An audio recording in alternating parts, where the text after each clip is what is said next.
just failed by a few marks. So I hope that don't happen to you.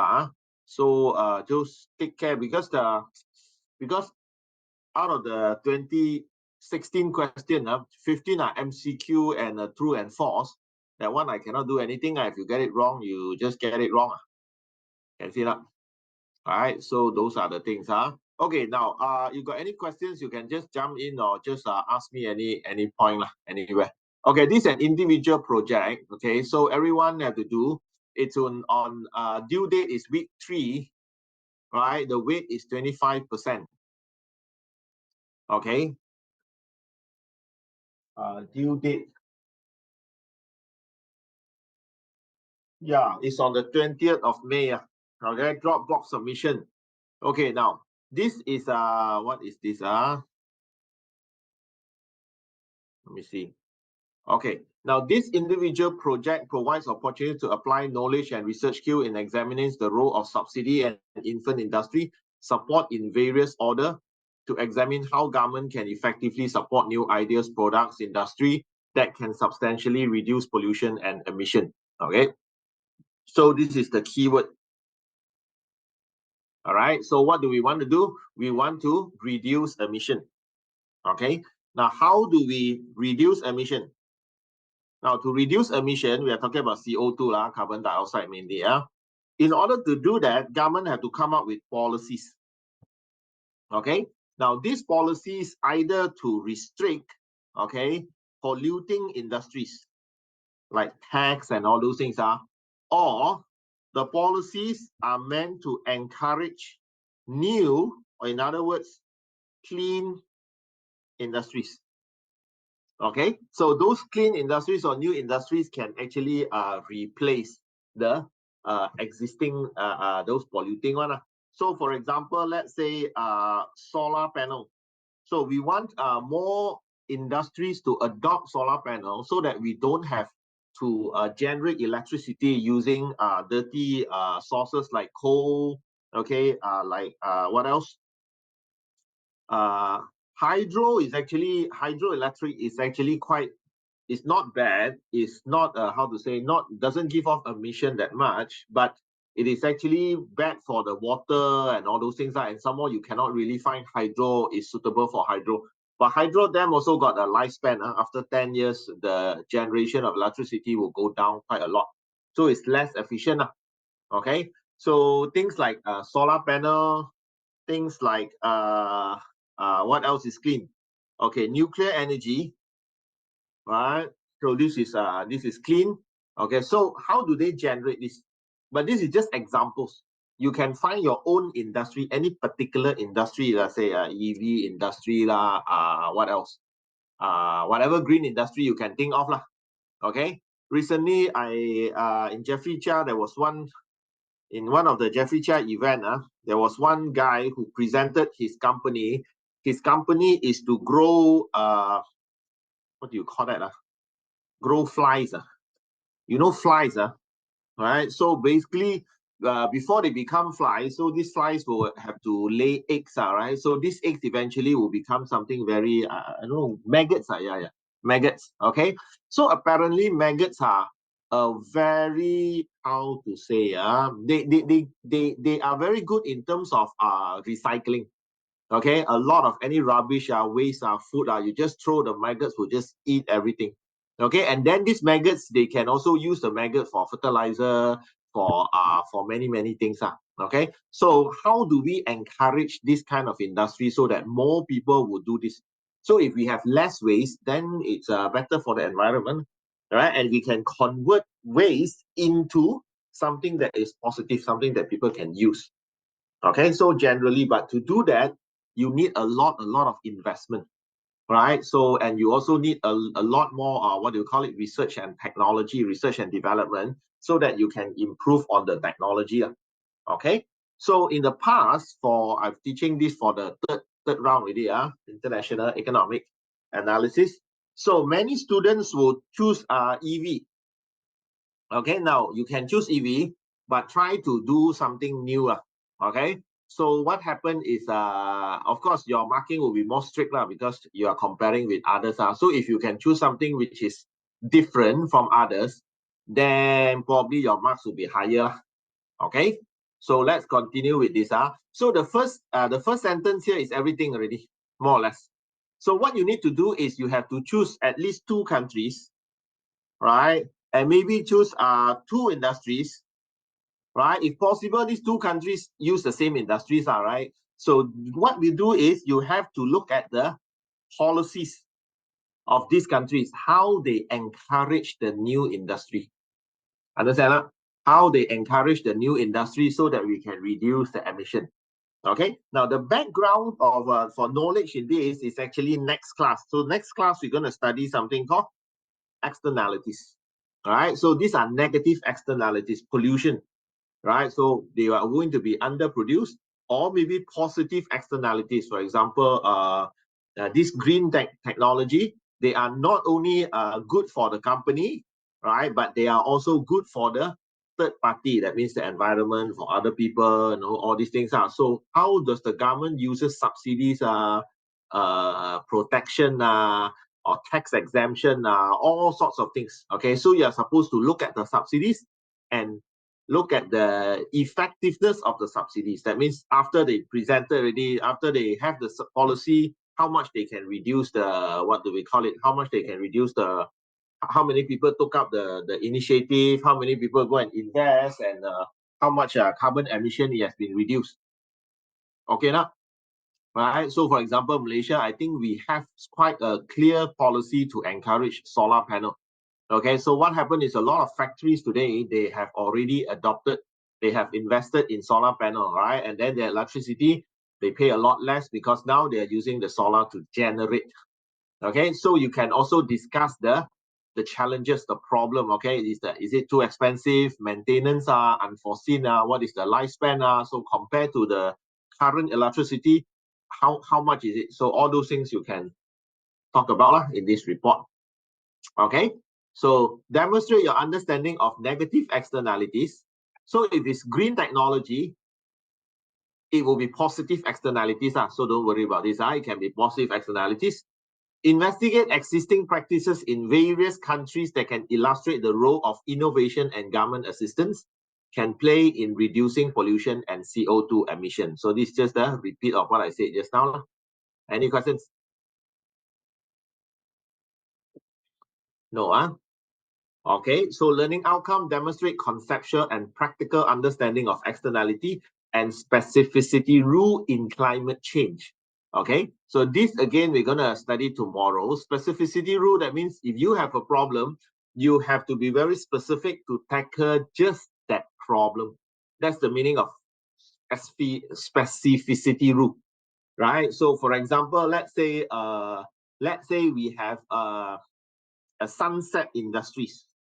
Okay, so what is the sunset industry? That means this industry is dying already. Okay, last time, let's say maybe tin industry. Okay, you see the tin mine is almost finished, and maybe the demand for tin is very low. Nobody wanted the tin already. So you have 200,000 workers here. So what are you going to do with these these industries? Okay, so option number 1, you can use tariff. Okay, so tariff is you have import tax, so the import is very expensive, so people continue to buy the local supply.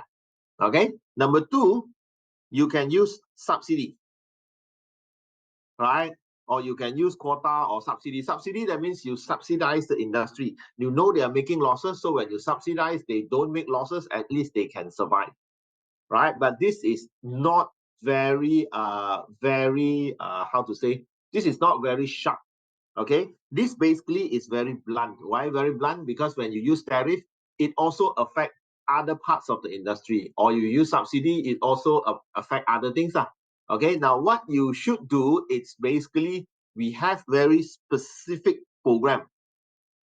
Right, so specific program, maybe we do retraining of the workers, right? Because we know this industry is dying, right? So maybe we got 3 years.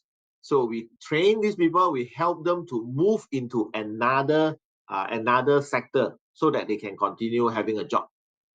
So this is the meaning of specificity rule. So basically, this is what they do. You get? So for example, let's say pollution. All right. So pollution, you can have, again, you can have tax, you can have subsidy, but the pollution is by this particular factory. So what can we do so that we can tackle this type of factory or this type of technology? Right? Say if you have very good technology, then we try to encourage that particular. So this is the meaning of you have to be more specific, right? That means you don't have a policies that affect a huge bunch of areas and also affect a lot of industries or workers who are not related. Okay, we try to be as specific as possible. All right. Now, analyze the effectiveness of government subsidies and protection in the context of environmental protection. Okay. So you have to look at the effectiveness. That means whatever policy, how effective, that means you must show some result. So everything you have to support with data, data, data. All right. You must have your charts, your data, or whatever things you can find. Okay. Make sure you are able to support what you are saying. You say, oh, this policy is very good. They are very effective. Why? Then you see, for the past 5 years, what has happened to this, what has happened to that. Right? Or you say this policy is useless because after they implement for 10 years already, you see, nobody adopt, the pollution is still very bad, nobody take this up. Okay, so generally, the effectiveness of government policy. Examine markets of non-renewable industries on pollution and emissions and new markets that can reverse climate change. So basically, this you have to do two things. Non-renewable, that means those dirty industries that use coal, that use petrol, oil, gas, right? These are non-renewable because when you finish this coal or finish the oil, you got no more already. All right. So we look at new markets that can reverse the climate change. What are the new markets that can reverse the climate change?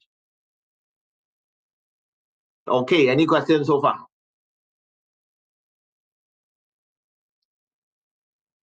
All right. So this is an individual project. I want to see how individual perform, how good you are. So you can discuss with your friend, but don't submit the same thing. Right? And if you are showing your friends your work and all those things, make sure they don't copy the whole thing, right? So just discuss the main point. Okay, find whatever data you can, get your own data if possible. Right? So it's an individual project, right? Because if you submit the same thing, then the similarity index, all those will come out, then you will have problem for plagiarism. Okay, details. The project is a case study of a specific industry as observed in several countries with the recent time aim to investigate the experience should have the following structure. Okay, so basically we want something that is recent, right? So don't give me something that's 20 years ago, 30 years ago, even 10 years ago, right? So ideally the last 5 years or the last 10 years. All right, so it should have you should have countries, and you have to look at more than one countries. You want to look at 3 countries also can, but due to the word, maybe the word count, you cannot go very deep if you go 3 countries, right? So you can choose 2 countries, right? Look at their policies. What are the policies in place? What is the aim of the policies? How it's supposed to work? And finally, how effective are the policies in achieving their goal? Right? So support it with a lot of data. That's all only. Okay. The project should be in a report style, examining government reports to familiarize yourself with the style. So report style is very simple. You have an introduction, you have a background, then you have your findings, and finally you have your conclusions. Right? Some you may have put some recommendations in your conclusions. Understand? Right? So the first section will be on some introduction and background. Introduction and background. So intro and background. So what is this policy? What is the industry? Right? So how much is the industry? How bad are they? Blah, blah, blah. Okay. Then your findings. So what do you find out about this? Okay. What are the policies? Exactly, Then conclusion. Okay. And recommendation. All right, so this is the standard format for a report, a general report. Okay, it should examine several well-identified countries. Okay, several countries are more than one. The project include data from credible source presented in tables. Credible source, that means you cannot use TikTok, you cannot use Facebook, you cannot use Investopedia, Wikipedia, that one cannot. All right, so credible source. Okay, either some write-up, okay, some I think government website is one of the best what do you call it, sources lah. Okay, so a lot of countries, they have their statistic department by the government one. So you go and search all these things, all right, from your internet, you can get it. Okay, if you got data, then you just, or you got graphics, sometimes they explain, they have a lot of graphics, a lot of things, then you just pull the graphic. All right, so you reference it correctly, it's okay. You can take their graphic, but you reference it, where I take this from. Or you can change it and put it into your own graphic, up to you. You say not colorful enough, then you make it more exciting.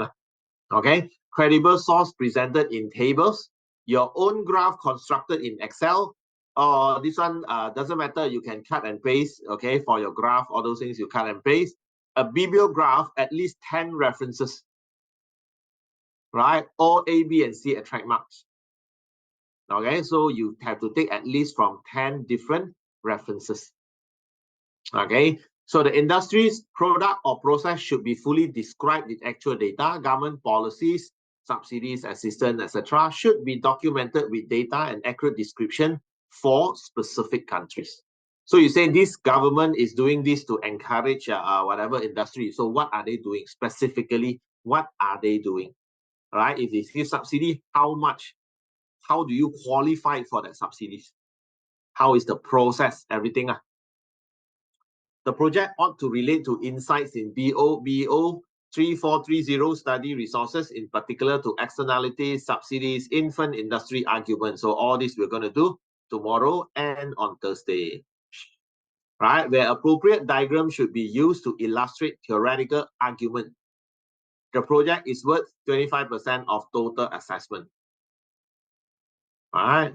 So remember, MS Word document 11 to 12, use 12 font size, and page numbers. You have tables and charts. All right. Yeah, the submission industry. Where is the rubric? I think this is the rubric. All right. So you click into the rubric and see. I think you also can access into the rubric and see whether how the marks are divided. Okay, delivery, content, right, research, what are the section and how you score. I'll give you an idea of how you can score. Okay, so this is on individual project. Okay, any questions? Right, choose something interesting or choose something something rare if you can. Right, don't have the half the class are all doing EV die quite boring. I read also quite boring already. Okay, but then you do EV also can but you have to make it very interesting right? Make sure your data is up to date. So we choose 2 countries that have the same industry. Like I said, yes, you can have the same industry. You can also choose 2 countries with different industry if you cannot find that the same industry in 2 countries. But if you choose the same industry, your advantage is you can compare these 2 in your conclusion. Then you can more or less compare, say which is better and stuff like that. Right? If you have different industry, then you cannot compare but it's still okay I mean, if you cannot find it, so it's okay. Okay, any other questions? So Yes. just now the Excel one, what is that? The one, don't worry, because what happened is in this they want you to put in some theory in it. So when we say theory, that means the positive externalities or negative externalities. Right, so if you are using the pollution industry, right, how the government restrict the pollution, I'll say I give you 3 years, you have to shut down, blah blah blah. So that will be negative externalities. So what you need to do is you have to draw the diagram for national negative externalities. So you don't have to use Excel, you use the normal whatever you can do, just cut and paste and put it in. All right, but if you're talking about green technology, all those things, so the theoretical concept, that means you need to use the the diagram to show that, you see, these are positive externalities, that's why they are underproduced. So government will encourage. So when government give assistance, this and that, how does it show in the diagram? You don't need exact numbers for that, just a conceptual understanding. Means we You know can what? just draw. Yes, correct. Correct. Let's say you are drawing something with positive externalities. Okay, so you have to come up with this diagram. You see that? You have to come up with a diagram to say that, oh, this is marginal private cost, this is the marginal social cost, this is the marginal benefit. You leave it to the market, then they will produce at this quantity, but the most efficient level is this level. All right, so when the government gives subsidy, then you draw another line here. So the marginal private cost here will shift to the right. Okay, I'm just giving you, we're going to do this tomorrow. If you don't understand, it's okay. All right, so tomorrow we're going to cover this externalities. I think, yeah, either tomorrow or Thursday. Can or not? Okay, can. Okay, okay, so that is on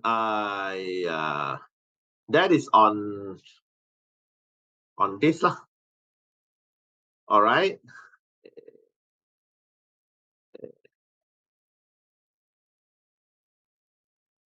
Here. Okay, so yesterday I put in some topic. Basically, these are my notes. But generally, we'll just cover some of these. I noticed that in the questions, I look at the question, the same problem we have every semester is that a lot of questions, they go back to the basics of your economic principles, right? So what is demand? What is supply? You must know all these things.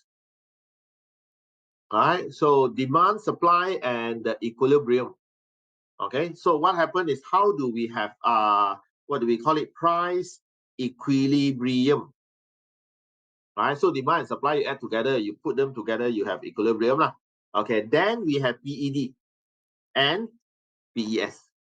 All right, so if let's say we look at PED, we have elastic and inelastic. When we say PED is elastic, that means they are very sensitive to changes in price. Can say not. So if let's say price increase 10%, okay, so quantity will fall. We know quantity will fall, but if it's elastic, it will fall more than 10%. So that's the meaning of elastic. Okay, so the MCQ will ask you a question like, okay, let's say demand is very elastic or supply is very elastic. So when the demand goes up, would the change in price be greater, or the change in quantity be greater? Something like that. Okay, now, so if you don't know, what you do is you draw the diagram, right? You can just draw the diagram. Say,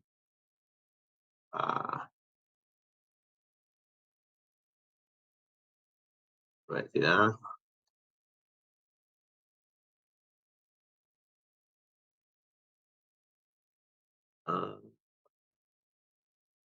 Okay. All right. So you draw the diagram, something like this. Ayo, I cannot draw again. Something wrong with my computer. Okay. So you draw out whether it's elastic or inelastic. Elastic will be very how to say, very gradual, the slope. Inelastic, very steep one. Okay, so when there's a shift in the demand curve or the shift in the supply curve, then you know the changes in the price and quantity and how much they change. Okay, now,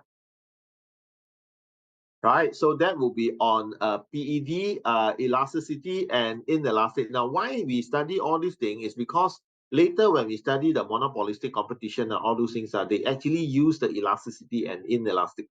So that's why they just have a short recap of what is this about. Okay, now normal and inferior good. Now, what do you mean by a normal good? What do you mean by inferior good? When we say normal good and inferior good, we say what happened to quantity demand when there's a change in income. Okay, not the change in price. Normal and inferior good, the price, the demand curve is also downward sloping on. So when the price go up, they will buy less one. Normal good like that, inferior good also like that. No, the only difference is when the change in income. So for inferior good, if the income goes up, then we will buy less.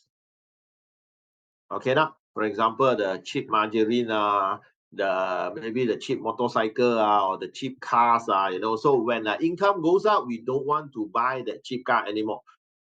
Okay, we don't want to drive, let's say, Axia. We don't want to buy Axia anymore. Okay, we want to buy maybe a Honda City or maybe a Camry. Okay, so when income goes up, demand for Camry will go up. So Camry is a normal good. When income fall, less people will buy Camry. So all these are normal good. Understand? Okay. Let's say the food at the or let's say eggs are right. Interesting. Eggs is always inferior good. When people got no income, they stay at home, they eat more eggs. Right? When they have high income, then they will go out and eat. Maybe they eat less egg. All right. Why? Because egg, number one, is cheap. Number two, you can fill the stomach. All right. So when we say normal inferior good, always look at changes in income, not changes in changes in price of the good. Okay, because both also downward sloping, both also when the price goes up, they also buy less one. Okay, now then we have movement and shift of the curve. Now, movement along the curve is when there's change in the price of the good itself. There's movement along the curve.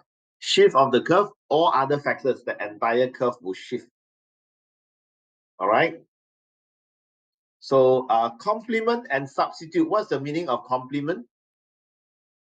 Still remember?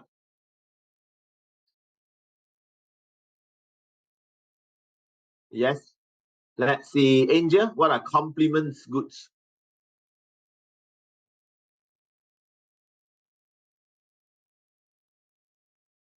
I don't know. Kwan Min? Miss Chua. Complements goods. That means the goods are. Or give me an example if you don't know. What is TGT? Together. Complement is together. No, complement is not together. Husband and wife is together lah. Boyfriend and girlfriend together lah. Okay. Badminton racket and shuttlecock. Okay. So basically they are demanded together. Printer and ink. Very good. Right. So these are complementary goods. Badminton racket and shuttlecock. Is it complement? Not very close, right? People just buy shuttlecock only. Racket, they buy one time only. Okay, they can play for 3 years or 5 years. Mine actually 20 years, 30 years already. My racket still can play. Okay, so badminton racket. So maybe shuttlecock and the court that one, the badminton court. So those will be complementary goods. When two goods are used together, right? So or are demanded together, coffee and sugar or coffee and milk. So that will be complementary good. Okay, substitute will be your competition, right? What you can replace with another. So that will be substitute, right? Starbucks coffee and let's say coffee bean and tea leaf, okay, and Sus coffee, right? So these are substitutes. Okay, Taylor's College, Taylor's University, and Sunway University and Monash University. These are substitute.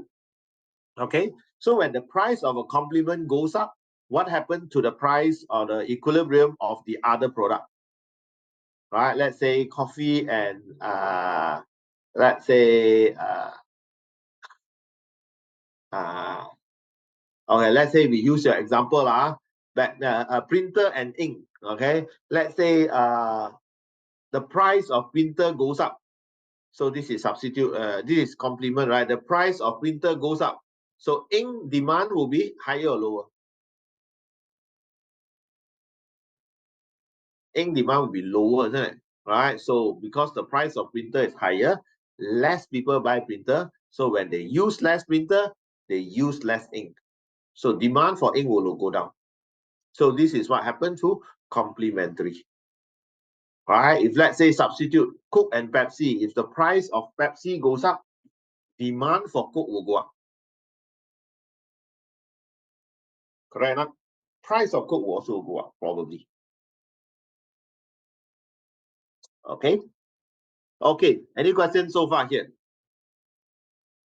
No, Then we look at consumer surplus and producer surplus.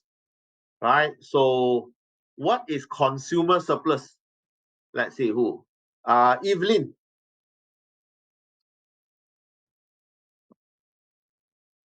Consumer surplus is one of the key area because we always look at consumer surplus in our diagram. Did you know the gadget? What's that?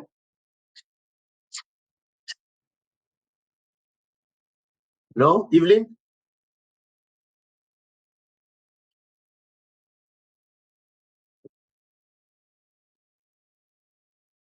No. Jaden? Consumer surplus is the difference. Difference in what? Between what the consumer is willing to pay, correct or not? And what they actually pay. So this is the difference. How much a consumer willing to spend and how much they actually pay, right? Is the difference. Okay, I think Evelyn typing halfway already. Okay, can so far. Right? So if there is consumer surplus, when the consumer buy the product, is he better off or not? Jensen, is the consumer better off? Yes or no?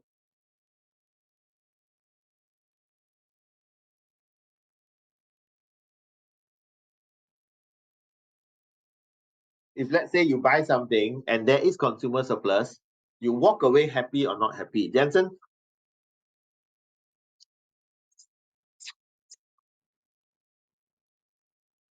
Jensen cannot think, man. Come on. This question so difficult. Are you happy or not happy? Okay, sorry. My mic your mic already stopped. I'm happy, right? Very good. I just hear you. Okay. So basically you are happy. So consumer surplus is something that is good for the consumer, something that is it gives value to the consumer. They can walk away better off. Okay. So producer surplus will also be better for the producer. They also walk away happy. So this is the difference between consumer surplus and what do we call it? Producer surplus. Okay. So what happened is when we look at consumer surplus and producer surplus, okay, say here, now if you look at this diagram, by the way, you all can see my mouse, right? Now, when you look at this diagram, what it means is the first unit, consumer is willing to pay this price, but they're actually only paying down here. $20. They are willing to pay almost like 40, 50 something. Second unit, the consumer is willing to pay this price, then they actually pay here. Third unit here, fourth unit here. All right. So if the price is at 20, consumer will buy until here because then I will maximize my surplus. Can you understand that? So here I will maximize my consumer surplus. But if you say, okay, let's say this is 10 units here. If you say you can only buy up to 8 units, 8 units will be here. So what happened in 8 units? Then you find that you are not able to maximize your surplus. Your consumer surplus only up to here and then it come down.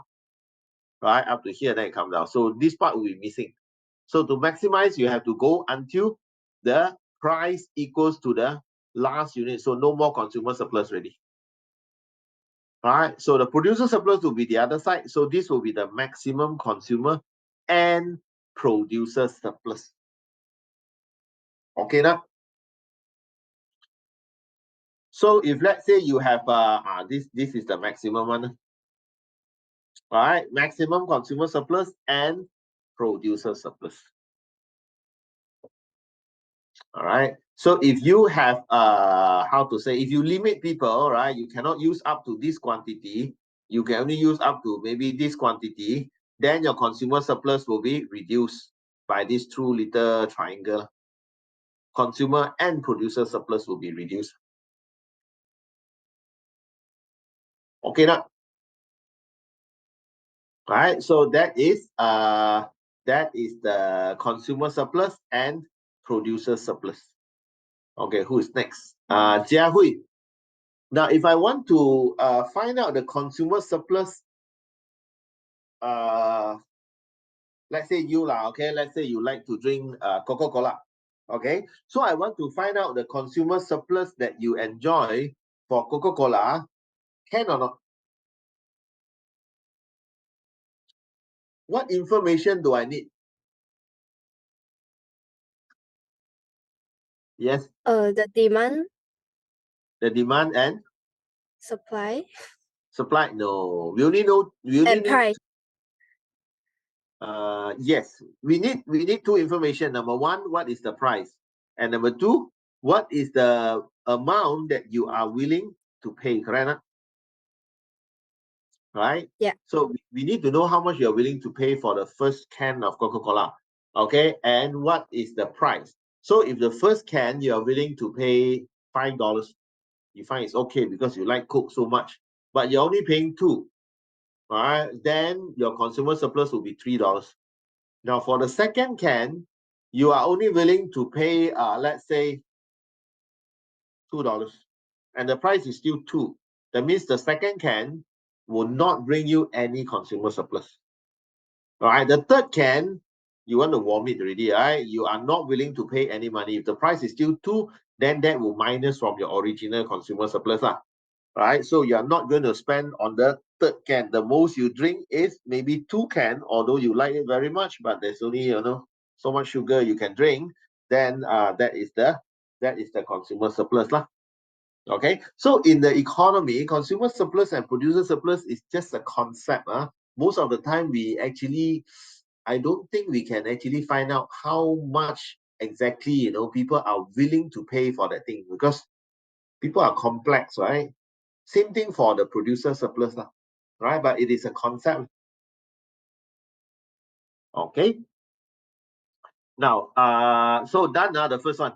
Any questions? These are the basic theory, demand and supply theory. Okay. The other thing, public goods. What is a public goods? Remember when we study the first unit, the first session, we have global public goods when we talk about multilateral institutions. Okay, so what is public goods? Public goods are goods that has two characteristics. Number one, non-rival, and number two, non-excludable, right? Exclusive. Okay. Now, non-rival means the consumption by one do not reduce the amount available to the next person. Understand? Okay. Let's say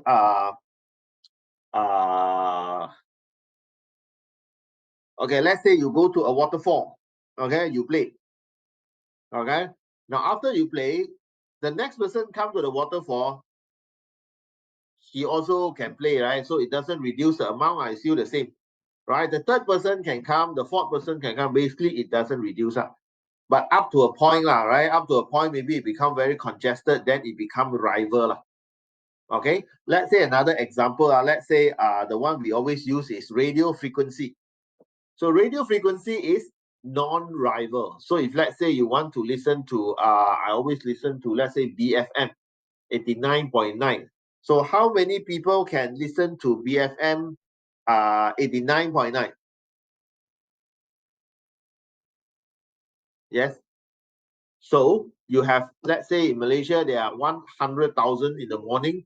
They listen to BFM 89.9. Now, after 100,000 people listening to them, the next person that comes in, does he get the same channel, the same news, the same quality, everything? It is the same, isn't it? Right? The amount available to the next person, the 100,001 person, is not reduced, right? Because it's just a frequency, right? There's no limit to this frequency. You have 1 billion, radio tuned into frequency, you still get the same thing. So this is the meaning of non-rivalry. Can you understand? All right. So we use radio transmission television transmission, these are non-rivalry. Hey, your phone is rivalry, huh? Okay, there's only so much line that the phone, if let's say it's very heavy, a lot of people in one place, you find that your phone will get stuck, right? Send SMS also cannot send out, or it take very long time to send out. When you try to call, no line at all. Why? Because too many people already overload the system. Okay, like your Wi-Fi, right? You know lah, Wi-Fi in the college, definitely it is rival one. If you see, you come at night or you come where the day public holiday, okay, your Wi-Fi can be very fast because there's no one using it. Okay, but when you come on a normal day with thousands of students around, they are all using, so those are rival.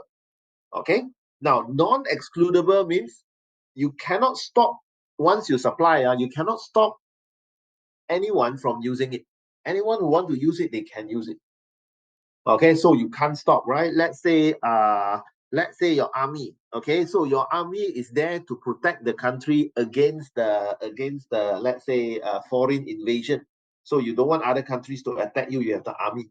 But if the army protect you, they have to protect the whole country lah. They cannot say, oh, I protect only this person, I don't protect that person, I protect this house, I don't protect that house. Cannot. So it's non-excludable. This is the meaning. You cannot exclude one. Okay. The other example maybe street lights. Okay. So you find that if you want to on the street lights, then you cannot stop people from using the street lights. You cannot say those who pay can use, those who don't pay cannot use. Right. So many people walk by, so many cars use the road, right? So who is paying, who is not paying? You cannot block one, right? So generally this is called non-excludable.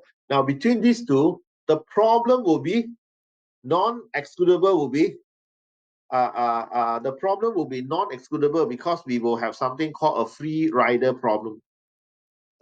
People know that it's non-excludable, so we just wait for somebody to pay for it so that we use. So in the end, public goods will not be provided. Okay now? Any questions? Let's play some games. Where's my poll? Is it here?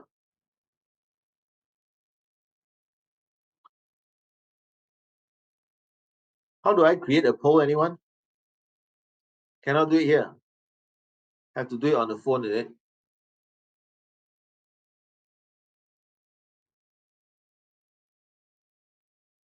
Okay, no need. You just like the message, the what do you call it? The WhatsApp, right? You go to your WhatsApp now. Okay. Okay.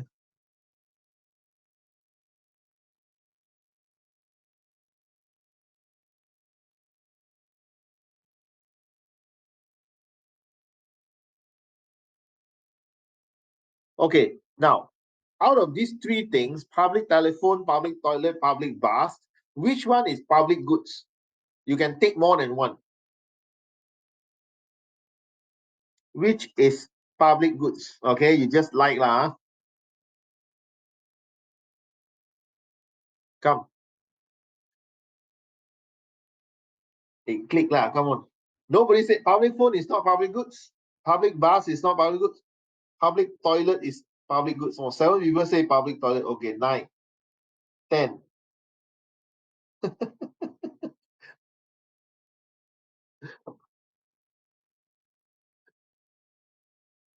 Yeah.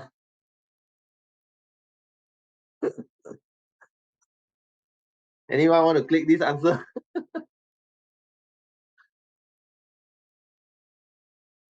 Wait,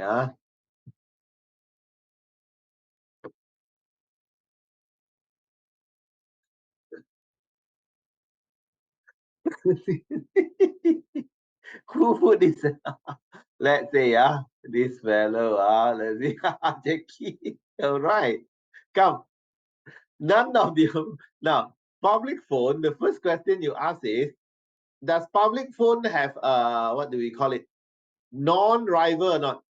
It's rival, right? If let's say there are 10 public phone, if one is being used, the public phone available to other people, to the next person is only 9. If 2% is using, then the public telephone available to the next person only 8. So it is rival. It is not non-rival. Okay. Now, is it excludable? Yes, it's excludable. You don't have the coin, you don't have the card, you don't use. You want to use, you must use the coin or the card. So basically, this is the public telephone. Now, public toilet, is it rival or not? Okay, minus already now.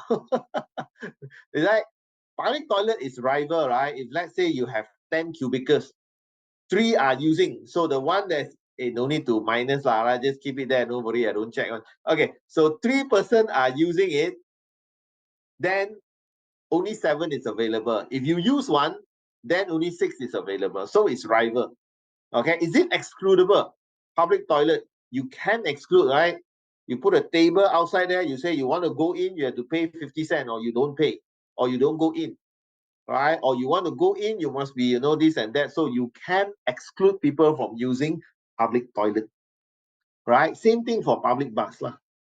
Right? Public bus is rival, right? So the public bus get only 40 seats or maybe 25 seats. So if one person is sitting there, then the seats available will only be 24, right? And it's not how to say, non-excludable. It can be excludable, public bus, right? If you don't buy the ticket, they kick you out of the bus, right? So answer is none of the above. Correct? Right? So you can get what is public goods. Public goods do not have the words public in front. Okay, so public goods are basically, number one, example, maybe street lights are public goods. Okay, maybe radio transmission is public goods. Right? Maybe police is also public goods. Okay, police, they control a public order. Okay, they make sure people don't fight, people don't steal, people don't rob. Okay, everybody follow the law. So basically, this is the public goods. But then police are also rivalry, meaning that there's only so many policemen around. If the policemen are all sent to one place, then they will have less police in other places. So the supply of the good in other places will be, all these are right. To a certain extent, it's rivalry. Okay, it's to a certain extent, it's rivalry. Okay, but it's definitely not excludable. You cannot exclude to say that, the police only take care of this and this so and so person, right? The rest they don't care. Cannot lah, right? Maybe private security can, right? You have your own bodyguard to just take care of your safety. But police, for the safety, public order, you cannot do that. Right? Say the police want to make sure that there's public order in the, let's say, the MRT station, right? KL Central, right? There are hundreds of thousands everybody every day right there. So you cannot say this one I do, this one I don't do. So this is public goods. Okay. Now your topic here is not on public goods, but it's more on global public goods. Multilateral institutions provide what we call global public goods. Global public goods is how to say, it's a different animal. It's not the public goods that we studied just now. So I don't know why they put this also in. So global public goods is like, for example, let's say markets remain open during a recession. So this is a global public goods. Okay, when there's an economic recession, right? Every country is in having difficulties. They got unemployment. So the first thing they will do is to impose tariff. Okay, they want to protect jobs. They want people to buy local so that local will have jobs. So this is protection. But the problem is, if one country start doing that, then other countries start doing that. Every country also protect. The economy will be worse than before. Right? You imagine, last year factory, you import a lot of things, right? And when you import, you don't want to buy local because import is cheaper and it's better. But now, because of tariff, you have to buy local, then it's more expensive. And then now you try to export the other country will have tariff also, right? Then you are dead, right? So we all die together. So we want market to remain open. We want economies to remain open during a recession. That is a global public goods because that one will help everybody. Okay, so if you start thinking of yourself, protect yourself, then everybody will do that, then in the end, the situation will be very bad. Okay, so this is the thing. Now, number two, maybe a lender of last resort. Okay, so what is a lender of last resort? That means if let's say your country import a lot of things, then they have to pay for all this import, right? If the exchange rate of your country depreciate and now you find in a situation you cannot pay, all right, so then you can go to IMF. IMF will give you a loan for you to pay, right? Now, if you don't have a lender of last resort, you find that when you when you buy things for other countries don't want to sell to you because they say, hey, you also cannot pay one.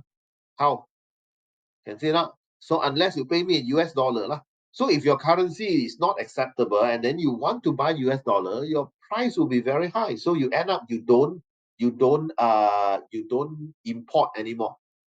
Okay, so to facilitate trade, we say that all currency will maintain a certain degree of exchange rate with the US dollar. Okay, and then we have the IMF as a guarantee behind. So whatever things, right, if this country go bankrupt, they will pay. So this is what we call a global public goods. Okay. Any questions so far? Okay, okay, now go to this economies of scale. So there's internal economies of scale and external economies of scale. This one, I stressed already yesterday. So be careful.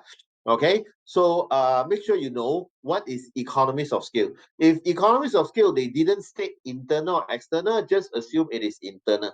External, they must say external economies of scale.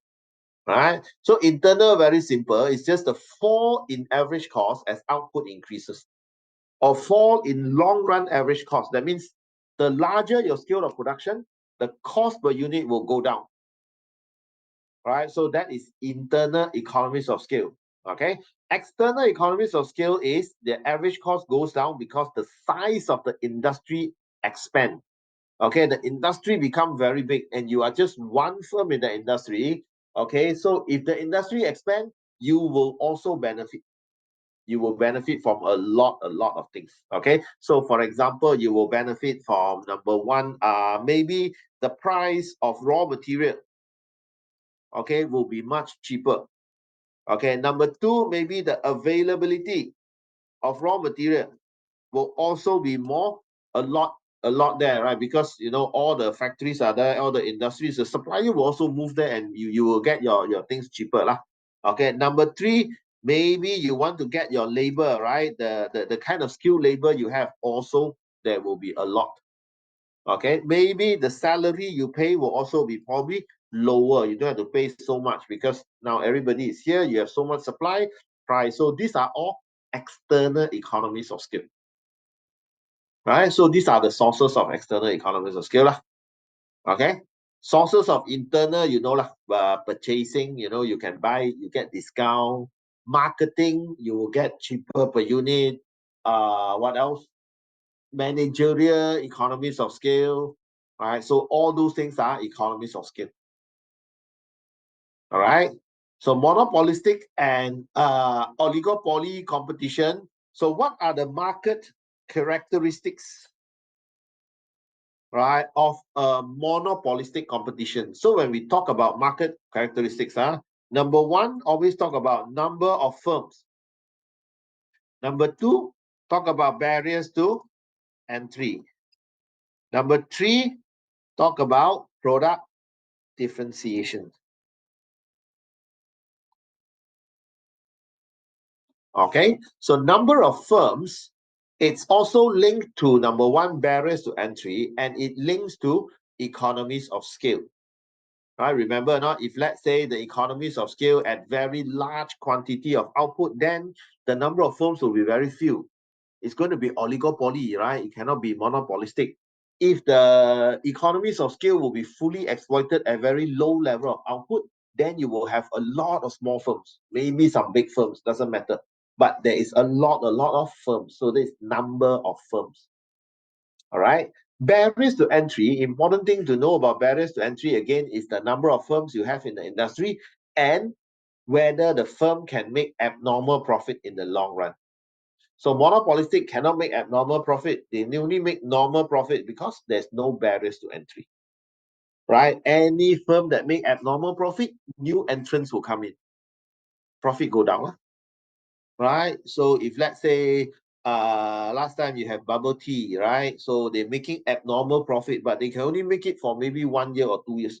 Because within 1 year, right, there are more than 50 over different brands all over Malaysia, all come out with their own bubble tea.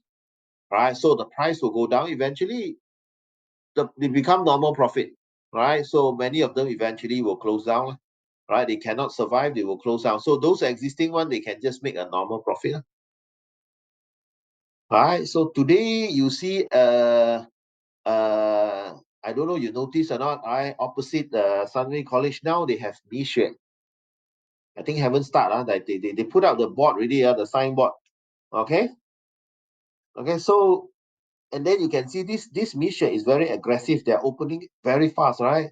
So it's a matter of time, right? If the what do you call it, the profit is good, then everyone will start opening Mission all over the place, right? Or maybe we have other brands, we copycat, right? So we just do the same thing, but we use our own name, right? That also can. I don't think they what do you call it? They have any secret or anything like they're selling what lemonade is, soft serve ice cream. These are very simple stuff. Any Tom, Dick, and Harry can do it. So once it become a trend, demand is high. Local will come up with many different brands and many different things. Okay, now I don't know any fans miss right here. 你爱我，我爱你。Okay, now where was I? So this is the thing when we talk about barriers to entry. Okay, then we talk about product differentiation. Now this is very important. Why? Because product differentiation is a key characteristics in monopolistic competition. How are they different from perfect competition? Is because they have product differentiation.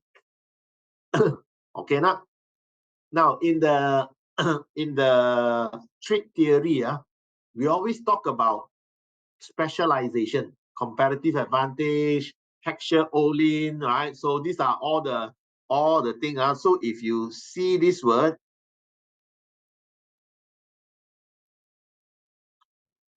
Heckscher-Ohlin, right, model, right? These are just based on factors, right? They say countries will trade and they specialize in things that they are good at. That means there are factors of production.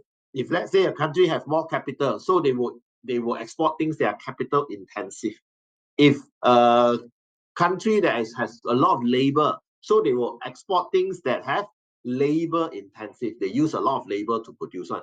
So usually they don't do, according to this theory, they don't do intra-industry trade. Okay, that means they are not going to have a country who export car and then import car, who export, let's say, furniture and import furniture. No, every country will be different. But then if you look at the real world, most of our trade are intra-trade. In fact, the intra-trade is much larger. Okay, it's actually 2/3 of all the industries are basically intra-trade. That means we export and we import the same industry.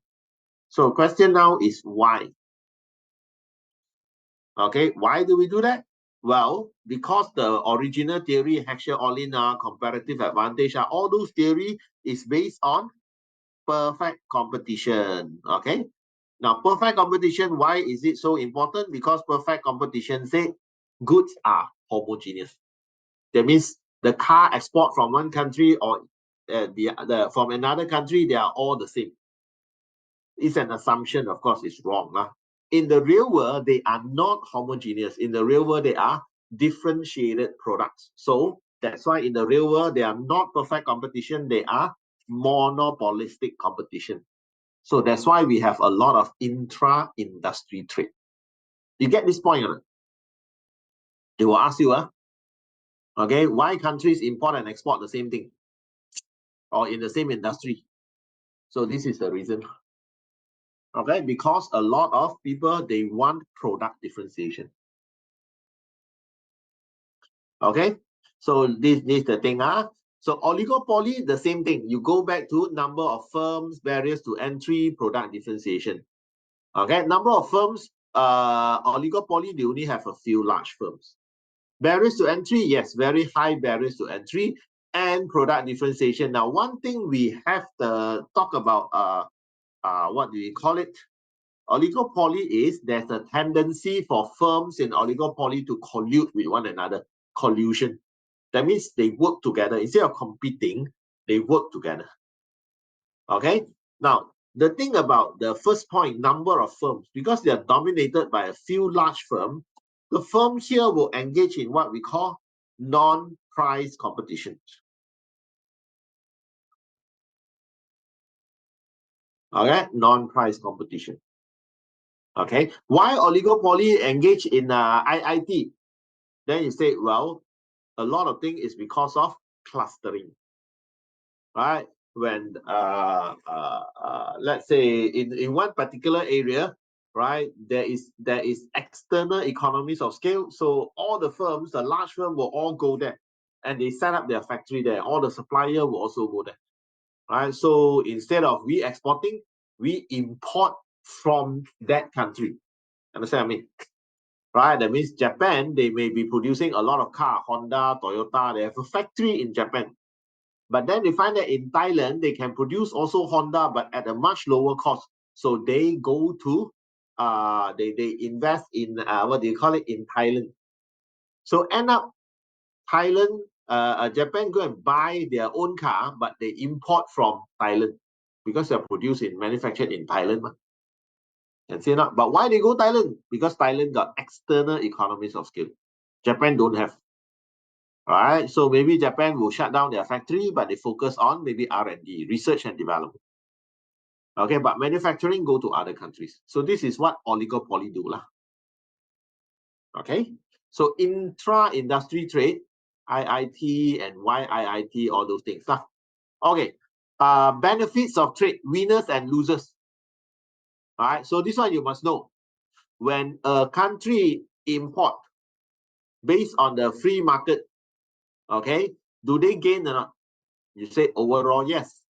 Okay, but if they import, consumer will gain, producer will lose. But overall, they still gain. If they export, consumer will lose, producer will gain. But overall, they also gain. All right. Overall, for the country, they gain. All right. Then you go back to IIT. Who will gain and who will lose? Right? If let's say you are a country, okay, you produce a lot of let's say you produce a lot of furniture. Okay. Now, if you export your furniture, right? So what will happen to your consumer, let's say? Right? So you find that your consumer is going to lose out because now higher price, lower quantity, lower consumer surplus. Right? But they may have certain benefit, they may have possible benefit. Right? Maybe the firm that export, they have economies of scale. So demand actually went down. And number two, when they start exporting, then we may also import the same thing, then we will have more choices, right? Because it's all intra-industry trade. Okay? Or maybe the firms, the local firms, they find that, now they are making more money, they are exporting a market in the foreign market, all those things, they invest more in research and development. So in terms of technology innovation, your consumer will also benefit. Right? So consumer lose, definitely consumer surplus, they will lose, but eventually they may possible that they may benefit as well. Right? So these are the winners and losers of the industries. Okay now. All right, so this is what we did yesterday, non-tariff barriers, tariff and quota, methods of allocating quota licenses. Okay, so there are three methods, remember not? Method number one is based on fixed favoritism. That means I like you. I give the I give you this quota. You can import. Give them this license. Number two, based on auction, right? We just auction it, right? Whoever pay the highest price, get it. That's it. Number three, based on resource utilization, right? Or resource utilization. Okay, so if you are talking about quota, then probably the second method, the auction, will be the best, because then we just leave it to the market, no favoritism, and then whatever we gain, right, will be from the auction price will be similar as the importer's premium earned. Right, that means the importer no more premium already, because they have to buy that license. Okay, but fixed favoritism, resource, all those are basically not efficient. All right, they are not efficient.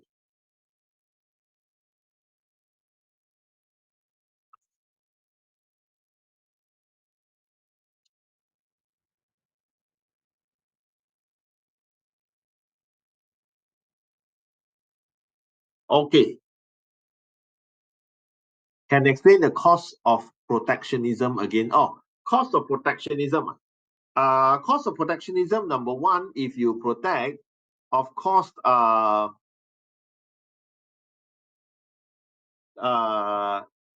you may face retaliation. That means if you have a quota, other countries will also have quota. If you have tariff, other countries may have tariff on your goods. All right. So when people retaliate, then you are going to have problem. Number two, of course, will be there will be less choices. Okay, and higher prices for domestic producer. So most of the costs actually fall on consumer, not producer, sorry, consumer. Domestic producer will be very happy, right? But the consumer will end up bearing the cost. All right, like let's say China now or US now, they have a tariff on China export, China EV, 25% or 50%. So what happened is Americans, they have to buy the America EV. They cannot buy the Chinese because Chinese will be too expensive, 50% more expensive. Okay, so they have to pay more price with lower quality and they have less choices. All right, so this is also another cost. Number three, in terms of innovation, right? Because when you protect, your firms your domestic producer don't compete with other firms. They're under protection. That means even though their product sucks, they are lousy, technology, everything, people have no choice. They still have to buy. So what happened is, given like 2 years, 3 years, 5 years down the road, the company will be totally worthless because without the protection, they sure die on. Okay, but if you allow the company to compete today, although they are facing losing market share and stuff like that, but you will force them to become to come up with something to become better, to beat the competition. Right. So in terms of innovation in the long run, your firm, the protectionism, this is the cost of protection. Can see that? It's like that one, right? You see among I see among the students also like that. So those students come from more how to say, more poorer families. Okay, you find that they work harder because they know if I don't work, I die one. All right, because I go out, I'm in trouble. But those who come from more maybe wealthy family, they got no problem right? They relax only. Why? Because they have a lot of the family, no problem, no pressure. The parents also say, you can study you cannot study, you can come and work for me or if you want to do business, I give you some money, you can do business no problem. Okay, so everything also no problem, so totally no pressure, right? So in the long run, this person may become may become disadvantaged because of all the advantage. So why they become disadvantaged? Because they become soft. Okay, they become weak and they become afraid. All right, so this is, I'm not saying in everyone all the rich people are like that some rich people are also very aggressive but in general, if you are in a position like that, so usually you'll be like that. Okay, so those who are in a more disadvantaged position, you find that they will have to compete They know they got no cable, they got no one to give them, they don't have this uncle, friend, that friend to help them. They are on their own. Hello. All right, they come out to fight, they have to fight from the bottom, they fight all the way up. Okay, so this is what happened. So like I said, those who have more from more wealthy family, then they got more protection in a way. Okay, now, so next time when you're rich, you got children, you tell your children what, no? Right? You tell them, I'm not going to protect you, okay? I'm going to pay for your education. After your education is your life. I don't want to disturb, but you die, you leave, that's your problem, right? Don't come back and ask me for money or ask me to help you, okay? So I give you the education. You should be, everyone also the same, they should be able to be strong enough to fight for yourself. Something like that, right? Of course, you're in trouble, you probably will still help him, but you make sure that he get the message that there is no help. Either do this or I die. That is how you help them to be strong, to be tough. Okay, so far. Next question.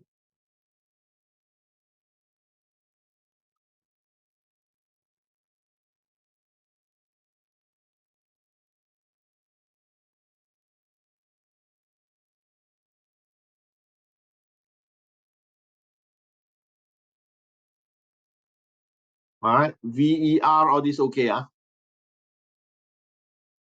right, so make sure you go back and read the textbook. There's only 3 chapters or 4 chapters. All right, do the questions. So anything you don't know, you can ask me. Just ask in the WhatsApp, the chat group. Right?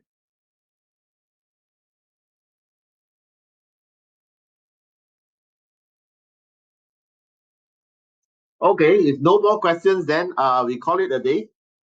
All right, so I'll see you tomorrow. All good, I'll see you tomorrow. I don't want to waste your time already. So 8:30 lah. Oh, I tell you the room already, NC 220, NC 220. All right, so this is the room, right? So make sure be there.